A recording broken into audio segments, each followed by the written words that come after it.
Good morning friends. तर आज मी केलं होतं ट्रेडमिलवर एक्सरसाइज करायला मला खूप आवडते. मस्त आपलं स्पीड कमी जास्त करत राहा आणि चालत राहा, काहीच टेन्शन नाही. बाकीचे एक्सरसाइज मला थोड्याशा हार्ड वाटत आहेत. तर असो, सगळ्याच एक्सरसाइज आपल्याला तेवढ्याच गरजेच्या असतात. आणि आज त्यानंतर दुपारी मी जेवायला बनवलं होतं डाळ भात, पापड, गवारीच्या सुक्या शेंगा आणि दही मिरची. आणि त्यानंतर इथं थोडं माळी काकांना मी बोलवलं होतं झाडांना खत वगैरे टाकायला, काही कटिंग करायला. मग त्यांनी त्या साईडची थोडीशी क्लिनिंग पण केली आणि झाडांना खत वगैरे टाकून थोडीशी कटिंग वगैरे पण करून घेतली. तर छान असं झाडांना अधूनमधून खत टाकल्यावर झाडं आहे ना छानपैकी येतात. तर मस्त असं सगळं झाल्यावरती हे पहा, असं काहीसं बॅल्कनीचा लूक वाटत होता.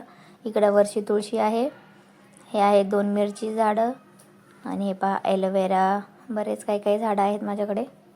कढीपत्ता पण पूर्ण कट करून घेतला त्यांनी, पानं त्याचे गळत होते त्यामुळं. हे पहा आळूचं झाड आहे, आळूची पान. हे आहे ह्याचं लिंबुणीचं झाड, म्हणजेच लिंबाचं झाड. ते दुसऱ्या कुंडीमध्ये ऑटोमॅटिक आलं होतं, मग मी इकडं त्याला शिफ्ट केलं. आणि एक मिरचीचं झाड आहे. हे पहा एवढे झाडं अशा माझ्याकडे आहेत. आणि हे मी शोपीस अजून एक ऑर्डर केलं होतं. मी येऊपर्यंत रोहनने फाडून घेतलं, ते अनबॉक्सिंग करून घेतली त्याची.